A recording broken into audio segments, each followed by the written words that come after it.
The human spirit is unconquerable. We are individuals and we are sovereign, born with unlimited potential, gifted from our Creator. Our mission is to break free from the systems that bind us. I volunteer as tribute. We strive for peace and prosperity and overcome all challenges, roadblocks, and obstacles. We are empowered because we think for ourselves and we act for ourselves. We are self-reliant and independent, but guided by the wisdom of those who share our values. What possible difference can I make? There is no government, no ruler, nor ideas that are able to stop us. We are driven to succeed because we seek political freedom, financial freedom, and spiritual freedom. It's all for nothing if you don't have freedom.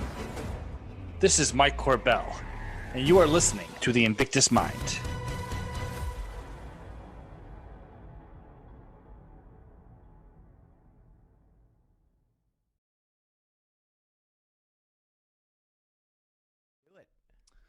Well, hello, everyone. Happy New Year. Welcome to The Invictus Mind, where we talk about how to become unconquerable and how to look for and achieve political freedom, financial freedom, and spiritual freedom.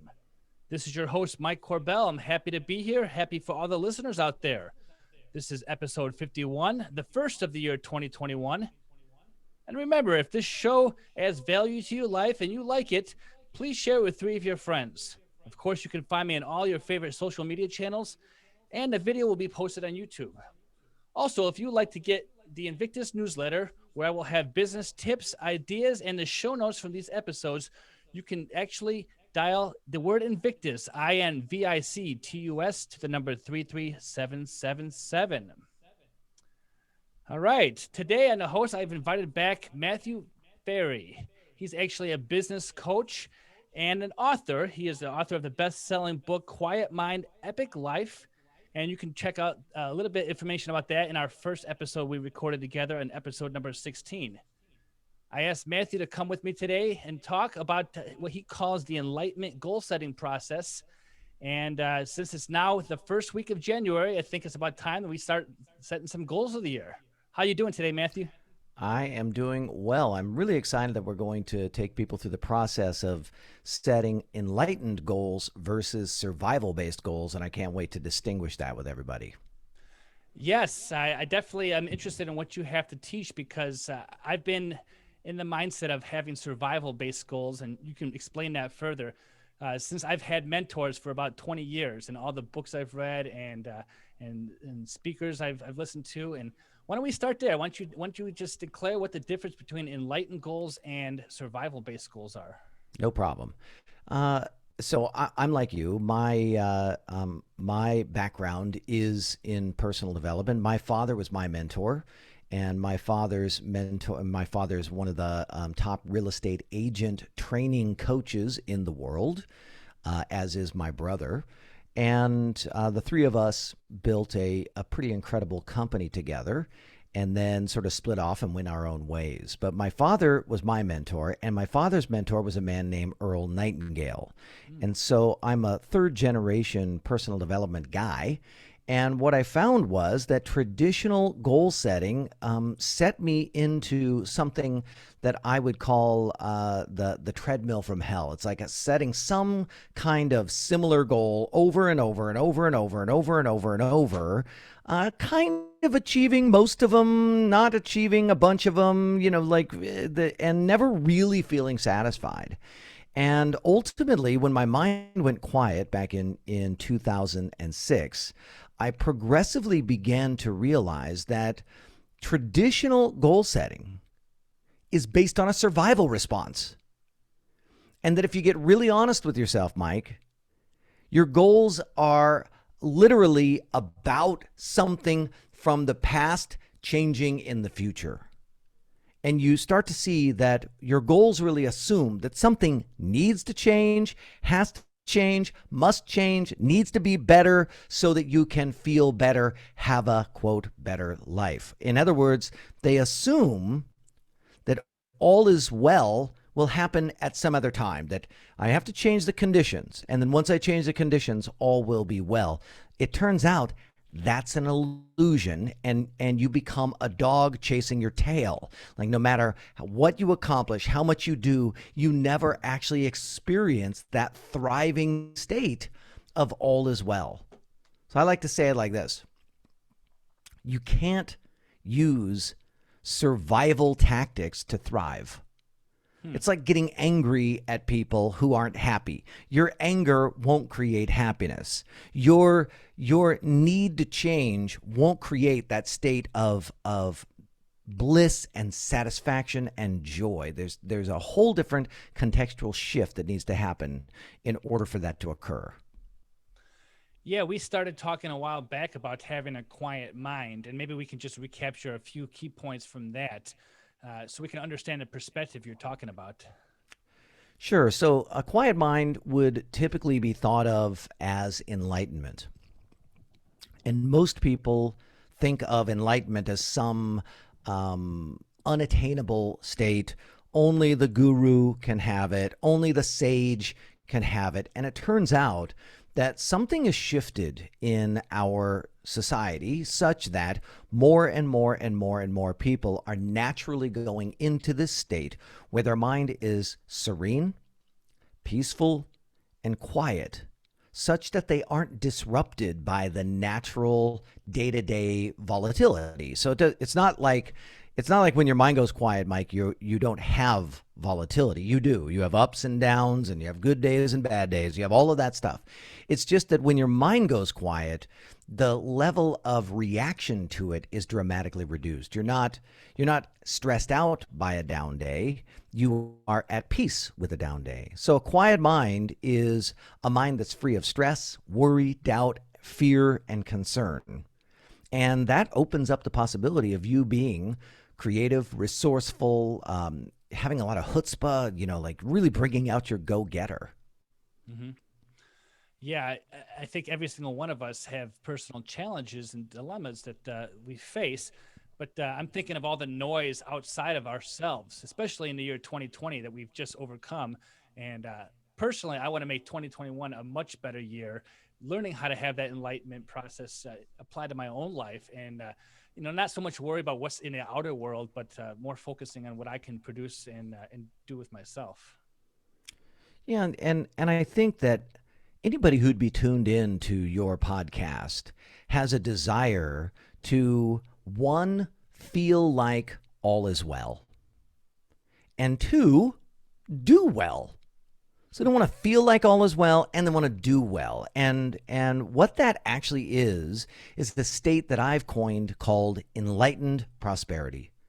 So enlightenment is really this recognition that the source of life for you is actually the source of life for everything. That basically there is some background state, the quantum field. That state contains all potentiality, and it is self-assembling into everything that we know. And that basically science has demonstrated that everything that we are, everything we experience, is some self-assembling occurring in this quantum state. So the recognition that the source of life for you is the source of life for everyone and everything, that we're all essentially one thing expressing itself with infinite variety, has you experienced this feeling that all is well. And the moment you feel like all is well, your mind goes quiet, because there's nothing. Your mind is a survival tool. So your mind doesn't have a need to be bothering you with like figuring this out and what's going to happen there, and I need to do this, and what's about that, and then the president, and then politics, and then money, and then what's happening with Bitcoin, and why all that, and oh my God, all this stimulus, and right, the mind's just like trying to figure it all out all the time. That's actually an incredible survival state. Mm-hmm. The problem is we're not actually in survival.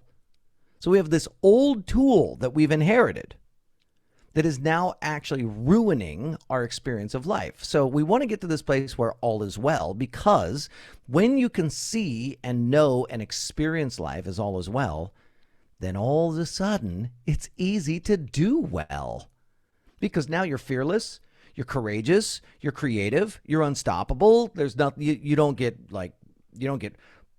thrown out by anything. You just say like, oh, okay, here's a problem. And it doesn't bother you. You just go, yes, life is filled with problems and challenges, and I'm sure there's a solution. Let's figure it out. Or I don't want to do it anymore, and I'm okay with that. And even though in the past I felt like a loser, I declare I don't want to do it, and I'm not a loser. That's That's a very interesting take. I like how you use science. I was thinking when you were saying that, because I do talk about spiritual freedom in this program, that I think what encompasses almost all of the world religions is this state of enlightenment, right? Whether you're Christian, whether you're Buddhist, whether you're Muslim, or any of the 100,000 religions out there, I think that that same goal applies to every single person. But it seems like it's easier said than done. It is 100% easier said than done. And the way that you do that is by distinguishing that you have a survival-based framework that is illogical and that it doesn't actually match the situation that you're in. That you're trying to look good to people who aren't looking at you. You're trying to succeed so that you can feel better, even though success doesn't feel that good. You're trying to gather up more money so that you can feel safe, but safety is not created by having a lot of money. In fact, most of the people that I coach are extremely financially successful, and they come to me wondering why they climbed to the top of the mountain only to discover it's worse up there. And the truth is, it's not worse up there. It's just a heartbreak, because when you get to the top, you realize it didn't do the trick. Interesting. I was going to ask you, maybe we can diverge just a little bit about that. So now the clients that you teach, they're the ones who are already found some level of success and they're just trying to reach a new pinnacle, or, would you work with somebody who basically is kind of a wreck and has their life completely in shambles and just wants to put it together? I would say typically the client that is attracted to the work that I do has a relative amount of success already underneath their belt, and they've realized that the success itself is not providing them with the happiness and the peace that they thought it would. So the person who is whose life is a shambles, I certainly have a lot of free resources that would be effective for that person. But that person probably is not going to have an easy time focusing on their enlightenment, because when your life is a shambles, it's constantly knocking you into survival. So when your life is a shambles, you're constantly being thrown into worry and doubt and stress and fear, not because worry, doubt, and stress and fear are real, but because those are actually the most appropriate responses to things being really shitty. Mm-hmm. So I would say, my average client is going to be a fairly successful entrepreneur, a CEO, a C-suite in general, an investor, somebody on Wall Street. Those tend to be the people that end up working with me. Somebody who already has a desire to achieve and a desire to reach the next point, because there's a lot of people out there who would hope that they can do that, but I think you have to crawl before you can walk, and things of that nature. Well, there's a lot of other people that would probably be helpful in that, in the case of I'm not really experiencing very much success in my life yet. There's a lot of other teachers out there that are better for that. I'm sort of the last stop. I'm the last stop on most people who work with me. When they go through the process of getting their mind to go quiet, they then stop working on themselves. And instead they start working on projects that are interesting or skills they want to develop. They stop doing the inner work because the inner work is complete. When your mind goes quiet, you have achieved a state of completeness in your inner work. Interesting. So I want to start talking specifically about just some goal setting and of course, the Enlightened Goal Setting Process that you teach. But I just want to recapture some of the things that I've learned in my past and why they're different than what you teach. Of course, we always talk about January being the time that we want to turn over a new leaf. We want to set goals for the year. Let me just start with that question. Why do you think people choose January? Because I think you can probably make a change any time of the year, but what is it about January? Is it just a new number, new year? Say, hey, now's the time to do it. I think it's arbitrary, and we have chosen that as a species, as a line of demarcation, as the Earth going around the sun, and it's as good a time as any.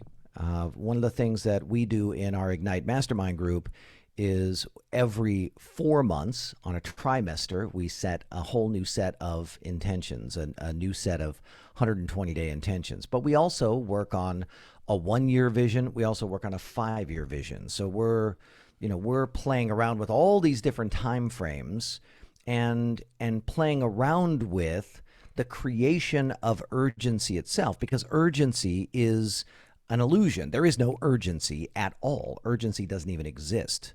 So just like time doesn't exist. So urgency is self-created. And if you want to use a year, then use it, but play the game. Realize that it doesn't matter, that your goals don't matter. You don't matter. The achievement of your goals don't matter. That you exist doesn't matter. Nothing you do matters. The moment you know that nothing you do matters is the moment that you are free to do things that you want to matter. And that's incredibly empowering. That's an enlightened framework versus a survival framework. Yeah, that's quite a mind shift too, as I discussed. But because in years past, I'm always writing down my goals. I might have a vision board for what I want to do. I might want to have my financial goals, my spiritual goals, my family and personal goals. And of course, I've learned the SMART goal process, right? They have to be sustainable, and they have to have a time frame and achievable and measurable and all that stuff. But the Enlightened Goal Process, it turns a 180 on all that stuff. Yes, it does. I'm pulling up a sheet for us to look at here on the goal setting process. Yeah, the Enlightened Goal Setting Process turns it on its ear, but utilizes similar kinds of ideas and frameworks. So you want to think about the Enlightened prospect of setting goals like this. All is well. You don't matter. I don't matter. Nothing you accomplish will actually matter. Now, mattering itself is just a construct. It's just a way of thinking about it. And what I find is that when we are operating like it does matter, then it brings in urgency, which then activates the survival part of our biology, which reduces our focus, reduces our creativity. Because survival gets you very narrowly focused, whereas a peaceful state opens you up and has you see so much more. So the goal here is to get into a quiet, peaceful mind state, not burdened with negative thoughts and images, not burdened by things that create stress or anxiety or negativity, and inadvertently cause you to set goals to try and fix problems that don't exist. So when your mind is quiet, you experience the world as all is well. So you want to think about it like this. When you know that all is well, you're going to set goals that inspire you. Because when all is well, there's nothing that needs changing. Nothing needs to be done. There's nothing to do other than to do those things that feel good and that inspire you. Maybe to do things that are practical. Oftentimes, the things that we relate to as a must aren't a must. It's just that it has integrity for you to do that. It's practical for you to do that. But it's also optional for you not to do it. That's interesting. I like that word optional, because so many people live in this world where, you say that urgency doesn't exist, but there's deadlines, right? There's personal goals. I have to be able to retire someday, right? I have to be able to make this much money this year. I have to pay off this much debt this year, and it does become survival. But I like when you the say moment that, you add in the word "have to," Mike, you just lied to yourself, and two, you just created a construct that said, my goal has to happen, which isn't real.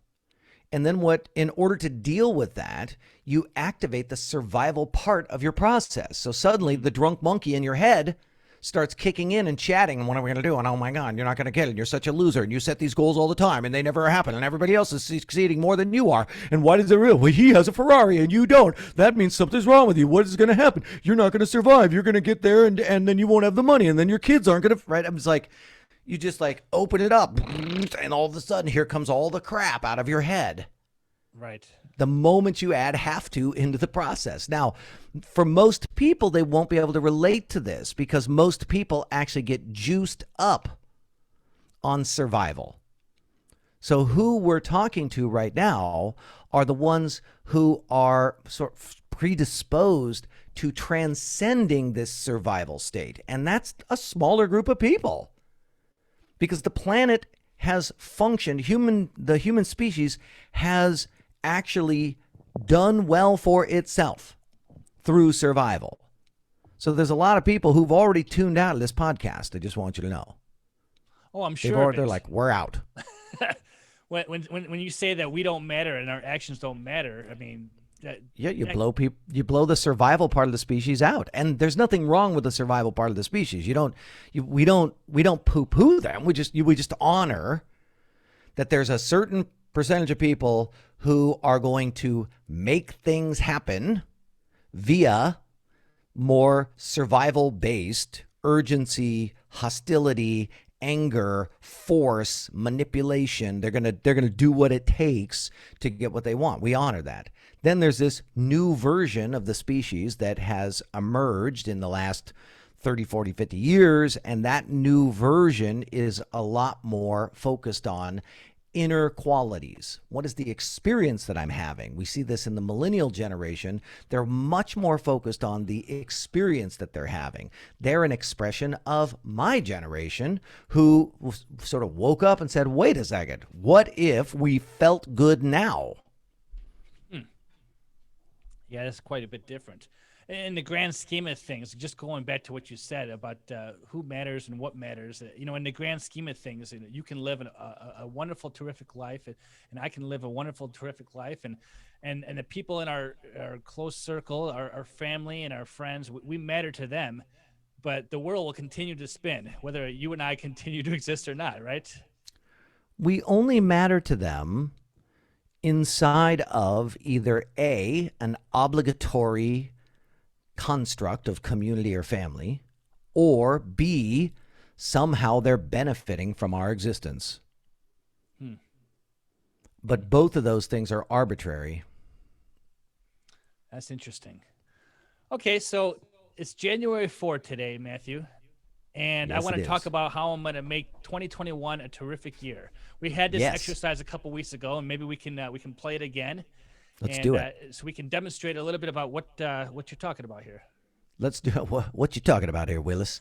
All right. Well, it starts, the Enlightened Goal Setting Process is really focused on creating an experience. And it's the experience that you think that you'll have when you achieve the goals. Okay. So rather than going for the goal, you go for the experience. And if you go for the experience, then it's much easier to do the goal. By the way, if you go for the experience that you want, you may discover going for the goal is irrelevant. But if you create the experience that you think the goal is going to get you now, then you're really operating at choice rather than in this illusion that the world has to change in order for me to be happy. So it starts with practicing a new context. And we're going to use Enlightened Perspectives. Now, Enlightened Perspectives, if you've read my book, Quiet Mind, Epic Life, in Chapter 9, I go through a whole series of enlightened perspectives. And those perspectives imply that all is well now, no change necessary. So I want to give you a couple of things that I think you can do. We'll start real simple, and then we'll get a little more complex. So remember, I'm a product of the personal development industry. So some of the things that I've experimented with actually work. And I have thought of myself as the enlightened crash test dummy. So I have done everything that I possibly can to get myself to a place where I experienced profound bliss and peace.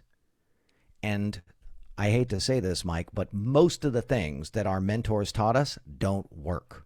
And I have thousands of coaching clients that I've taken through since 1993, taken them through those processes that we learned from all of our mentors. And in the end, they're just spinning their wheels. But there's one thing that we know for sure, that is scientifically backed process, and that is gratitude. So you want to start Step one is to get connected to your gratitude. So before you write your lists of your goals, get grateful, get appreciative, get connected to the idea that your life is already good right now, exactly as it is, no change necessary. So I would start there. Then I would go to step two, and I would get connected to what's really important to you. Like, what do you actually want to experience? And if it's okay with you, I would love to ask you some questions, and this would be an opportunity for you to get connected to your audience and let them into your world. Does that work for you? Absolutely. And just as a side note, I've had many mentors tell me to start my day with a gratitude. So I put my feet on the floor, and I'm thankful that there's a floor there holding my feet. I get in the shower and thankful for a warm water. So the gratitude, I understand, step one. So I'm ready for step two, Matthew. Step two is to get connected to the experience that you want to have. So will you tell me your biggest goal for 2021? Would you be willing to share that with us? Yes, if I could take a moment to think about that. My biggest goal for 2021 would probably to get my wife out of her job. Whoop, whoop, get my wife out of my job. So then I'm going to ask 3 questions. I'm going to start off by asking this question. What's important about achieving getting your wife out of her job? What's important to you about that? I would get the satisfaction of knowing that she would not be stressed out as much as she is in her industry. So I'd get the satisfaction of knowing that she's not so stressed out by the industry that she's in. And what will that do? What will that do for you, being able to provide her with this experience of not being so stressed out and being satisfied by that? What does that do for you? Well, I imagine it will enhance our relationship in some way. She's got less worry in her life than, to be blunt, there's less of that voice of negativity in my ear. So we can focus on other things. So, one, you have this incredible satisfaction. I got her out of this stress. 2, you were finally able to remove some of the negativity that was in your ear that's bothering you, right? It's like happy wife, happy life. That's real. Mm-hmm. And so helping her to be happy and giving her an opportunity to find something else that would give her more joy would really relieve a lot for you. So ultimately, taking all that into account, what's important about all of that for you? Good question here. Well, obviously, I love my wife, and I love to be able to have a more positive experience with her. Less stress, less worry, less fear, and explore the terrain of where can we go now. So let's say you do that. Okay. Let's say you do that. Less stress, less negativity, less fear. You're finally exploring the terrain of where do we go now that we're free. She's out of this industry. She's no longer feeling the negativity. Ultimately, what will all of that do for you? It'll make us both more joyous. And Happy. isn't that a great feeling, though? Just think about it. Absolutely. Joy. So, Mike, if you would write down the word joy. Okay, I'm following your instructions here. I'm coachable. If you would write down the word joy, my friend, I would implore you to focus on one thing and one thing only this year. Doesn't mean that you aren't going to have tactical goals and benchmarks and things that you're going after, right? That's just a practical way to operate in your life. But if you put joy as the number one goal in every category, you might discover that there's a lot of goals that you have that the process of doing them doesn't bring you joy. That the outcome itself, when you examine it, you say, well, is that actually going to bring me joy? Probably not. And you might revise it, renegotiate it, or throw it out completely. Well, now there are stepping stones to achieve that, right? In order for me There are no stepping stones to joy. Joy is the natural state. That is the state that human beings achieve when they are not experiencing the illusions that create fear and negativity and stress. Joy is the natural state. When you There's talk no about s- things that get there, though, There's no circumstances that will change that will get you to joy. One of my clients is in one of the royal families in Europe, and he came to me flying in his private jet to his chalet to go skiing and wondering why his life was so shitty.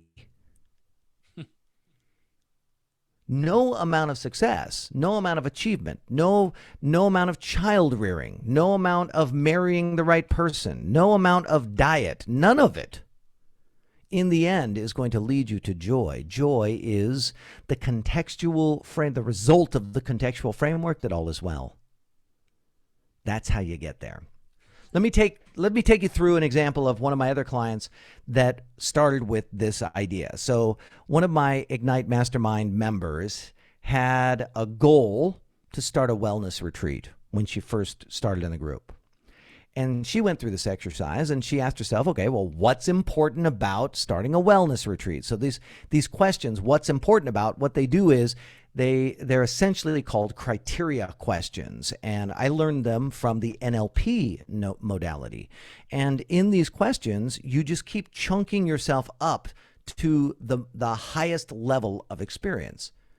So I asked her, what's important about starting a wellness retreat? And she said, I want to make an impact on people's lives. And I want to show them the power of nurturing themselves. So then we just asked again, well, what's important about making an impact and showing them the power of nurturing themselves? And her answer was, well, it's been so valuable for me. So valuable for me to learn that lesson. And I really want to help other people get what I got. And then I just said, well, just take all that into account. Ultimately, what's important about all that? And she said, well, helping others just makes me happy. And so I said, well, what's the important? end goal, That's right. I said, well, what's important about that? She goes, I want to be happy. And I was like, well, I don't think that you need to start a wellness retreat to be happy. And she's like, you're right. I don't. So here's step 3. So step 1 is you started with gratitude and appreciation. You got yourself to a place where you're like, okay, my life is actually pretty good already. I have so much is already happening in a positive way. That's 1. Step 2 is to figure out what is that highest priority, that experiential thing you're going after. Hers was happy, yours was joyous. Step 3 is to start noticing how you already have this experience in your life now. There's no more accomplishment that is necessary. You literally start looking around and going like, oh, wow, I experienced joy doing that. I experienced joy doing this thing over here. I feel joy when I'm doing that thing over there. Oh, there's a little joy that I'm having right now. You start to realize, oh, I'm already there. Now, the moment you recognize you're already there, the vortex opens up. Amazing stuff starts happening. Step 4 is to review the goals that you've set for yourself. And then discover where they are implying that something needs to change in order for you to have joy or in order for you to be happy or whatever it is, right? So want to just remind our listener, the key question here is what's important about that? Just ask that over and over and over until you get to this highest value that you want to experience. And then you look at your goals and you figure out, am I implying that I have to change this in order to achieve that? Because if I am implying that, A, it's not correct. It's incorrect. You don't have to do anything to experience that highest value experience. It's, in fact, what you'll discover is it's only on the inside. It's a contextual framework. It's not an experiential change in the world. It's the way we look at, for example, Nelson Mandela, and he talks about how he was able to experience courage and confidence and happiness while being imprisoned for multiple decades. So what you experience is a function of the contextual framework your perspective. This is why we talk about enlightened perspectives. Then step 5. Step 5 is just to get honest that you don't need to achieve any of the goals in order to have that experience. Just get honest. Just be real with yourself. Because the moment you don't need to experience or achieve your goals, you start doing the stuff that really matters to you. You don't matter. Your goals don't matter. When you know that, then you can choose what does matter. And holy moly, is that powerful. Now, there's a much deeper process that I go through. So if our listener goes to my app, which is just named after me, Matthew Ferry. So if they download my app, and in the free stuff section, all of my webinars, and I do a webinar every month training people. My last webinar that I did was a webinar that was the Enlightened Goal Setting Process, and we went really deep, and I brought in members of my Ignite Mastermind group, and they also trained on the process as well. All right. Well, Matthew, I'm probably learning that I'm going to have to upgrade my Zoom account because we have 3.5 minutes left before it's going to cut me off. So I'm going to edit this out. But I do want to talk a little bit about your app. I did download it, and I was actually practicing a little bit of the meditation practices. And it's a whole new experience for me, but I can see how it can definitely point a person in the direction that you're talking about. Well, here's what I'd like to say to our listener to wrap it up. You deserve to experience happiness, joy, peace, confidence, exuberance for no reason, for no particular change in the world. And you have that capability. All there is to do is to shift the perspective within you to accommodate or create the conditions for you to experience those things. Very well, very well. Well, Matthew, I really appreciate your time. This is definitely an interesting take, and definitely quite a bit different than the mentors I've had in the past. And I think that the listeners for this show will, if they haven't already left the show because you said that they would, because their goal setting is not up to par with what you're talking about, I think that they will find a value in not only your book, Quiet Mind, Epic Life, but the app and just this new perspective on setting goals. So thanks for having me, brother. I really appreciate you helping me get the message out there in the world. no problem.